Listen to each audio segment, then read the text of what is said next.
Okay, hello everyone. This is Mr. Yo here. This is my first time doing it, so we'll see how this goes. Anyway, you should have your worksheet 11.1 with you, as well as your Maths 1E textbook, because you'll need to refer to it later on. Okay, so here's the worksheet 11.1. Write your name, class, and index number if you have not done so. Okay, then the next thing that I want you to do is to look at the activity-based learning and try out question 1 and question 2. Okay, just take note, question 2 you need to refer to your textbook on page 52 to do the questions. So at this point, put a pause on the video and then try out the questions. Okay, so you should have already tried question 1 and question 2. I'm going to very quickly go through the questions because they shouldn't be too difficult to do them. Let's look at one part A. You should be able to tell that from 2 to 5, you need to add 3. Okay, 5 to 8, add 3 again. 8 to 11, add 3 again. So the next two numbers are 11 plus 3 gives you 14. And 14 plus 3 gives you 17. Okay. One part B, the pattern should be minus 5. So on and so forth. So 15 minus 5 gives you 10. 10 minus 5 gives you 5. Okay. For one part C, you should be multiplying by 3. Okay. So 27 times 3 gives you 81. And 81 times 3 gives you 243. And finally, for one part D, it should be divide by 2. Okay. 96 divided by 2 gives you 48. So the last two numbers you get by taking 12 divided by 2 to give you 6, and then 6 divided by 2 to give you 3. Okay, so these are very basic number patterns that I think you should have already learned how to recognize while you were in primary school.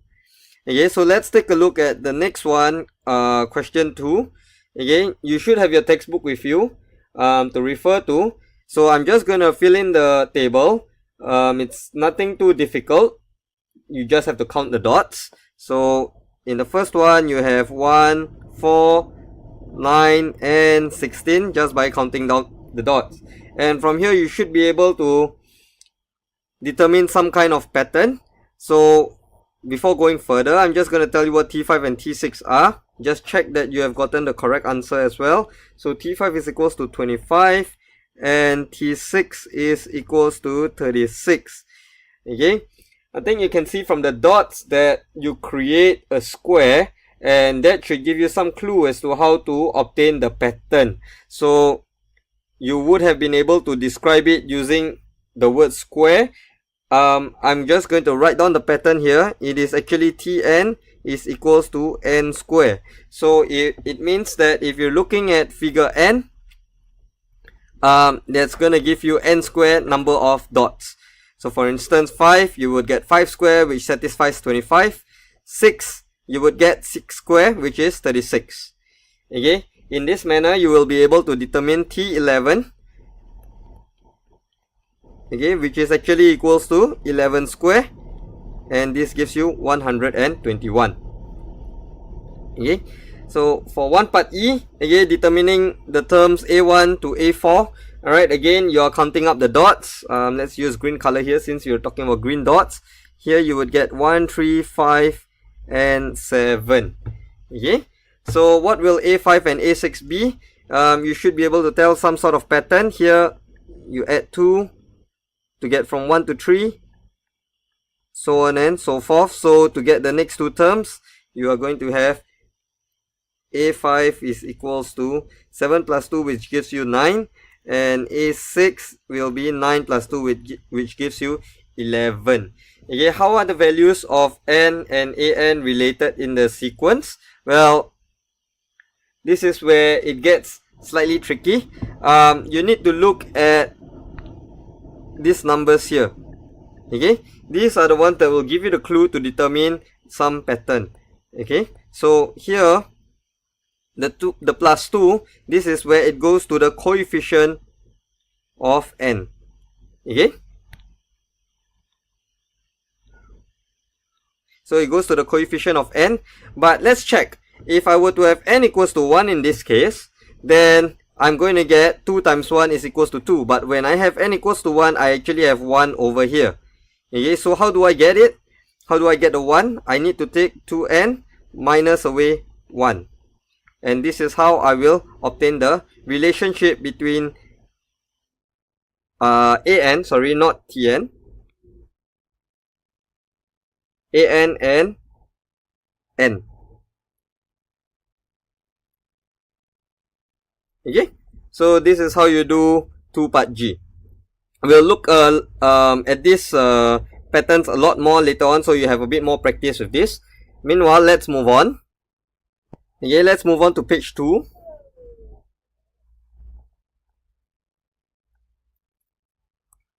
Okay, let's look at the first box here. Adding / subtracting a number. Find the next two terms of the sequence 1, 4, 7, and 10. So if you look at the numbers that are presented to you below, you can see that from 1 to 4 you need to add 3. Okay, and then 4 to 7 you need to add 3. 7 to 10 you add 3 again, so on and so forth. So you obtain the next two numbers by adding 3. Okay, so 13 plus 3 gives you 16. Sequence known as an arithmetic sequence. Okay, if each term after the first is found by doing adding or subtracting the previous term with a non-zero constant. Okay, let's move on to the next box. Okay, multiplying or dividing by a number. Find the next two terms of the sequence 3, 6, 12, so on and so forth. Okay, here the numbers are obtained by multiplying by 2. Okay, 3 times 2 to give 6. 6 times 2 gives 12. 12 times 2 gives 24. So, okay, 24 times 2 gives you 48. So, in this case, a number sequence is known as a geometric sequence. Okay, if each term after the first is found by multiplying or dividing the previous term with a non-zero constant. Okay, so you need to know the names of these two sequences because we'll be referring to them later on. Okay, finally, there are other patterns. Okay, for example, like squaring the terms. So you obtain the next term by thinking about the squares. Okay, so the first term is 1 square. Okay, second term you get by taking 2 square. Third term by 3 square, 4 square, and 5 square. So in this case, T5 will give you 25. So you've seen most of the number patterns already. Let's try some questions first before I get you to do some on your own in the mastery practice. So let's look at a very typical question. Find the next two terms of the following sequence. So here you have 54, negative 18, 6, and negative 2. And then we're gonna determine some pattern here. Well, what is the number that will get us from 54 to negative 18? We know we're gonna have to do some kind of multiplication, and we notice that the sign has changed from a positive sign to a negative sign. Okay, so definitely we need to multiply by a negative number, and since it got smaller, we're expecting a number that is smaller than 1. So in this case, if you were to press your calculator, you will get 1/3. Okay, so 54 multiplied by negative 1/3 will give you negative 18. Negative 18 multiplied by negative 1/3, because negative times negative gives you positive. So you will get 6. Again, 6 times negative 1/3 will give you negative 2. And to follow on, to carry on with the pattern, all you have to do is take negative 2 times negative 1/3. This will give you a fraction 2/3. Please avoid writing in decimals because 2/3 is the exact answer. Okay, and then to get the sixth term, you just have 2/3 times negative 1/3 to get negative 2 over 9. Okay, like I said, we obtain the term by multiplying the previous term by negative 1/3. Is there another method to doing this though? Do I only have to multiply by negative 1/3? I could also divide by negative 3.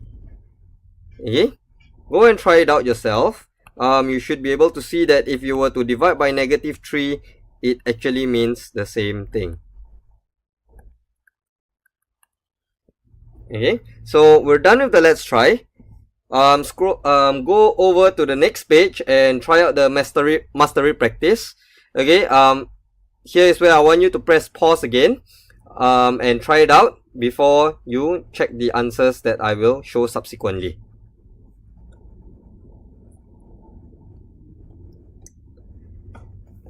Okay, so you should have done the questions already. Find the next two terms of the following sequence. In part A, it is subtracting by 4.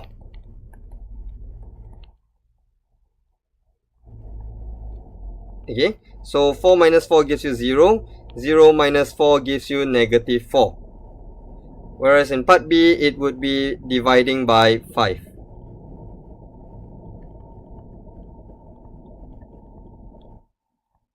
Okay, so 3 divided by 5 gives you 3 over 5.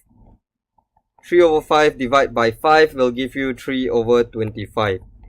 Okay, for questions like this, sometimes there involves a bit of trial and error. You need to decide whether you are going to add, subtract, multiply or divide, but eventually you should be able to recognize the pattern on your own and determine the correct answer.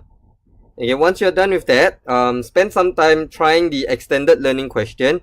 It is a slightly more challenging question, but you should still be able to determine the pattern by some very basic observation. Okay, so press pause first, and then once you have tried it, press play again. Okay, let's look at the extended learning. Let's consider the pattern given to us. Okay, so here we have T1 equals to 1 square minus 0. Again, I'm just going to highlight the ones. Again, T2 is equals to 2 square minus 1 square. T3 is equals to 3 square minus 2 square. T4 equals to 4 square minus 3 square. You should be able to observe some pattern, at least for the first term, and see how the second term is related to the first term. So if I were to write T6 now, because they're asking for the 6th line, okay, the first term is actually just taking the number here, okay, and squaring it. So T6 is equals to 6 square, minus away, and how do we get the second number? Okay, we obtain the second number by subtracting the first number by 1. So in this case, instead of 6 square, for 6 square, I will write 6 square minus 5 square.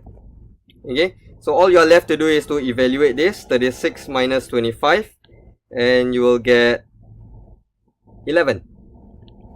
Okay, so it's as simple as that. Now, part B, it will be slightly more challenging.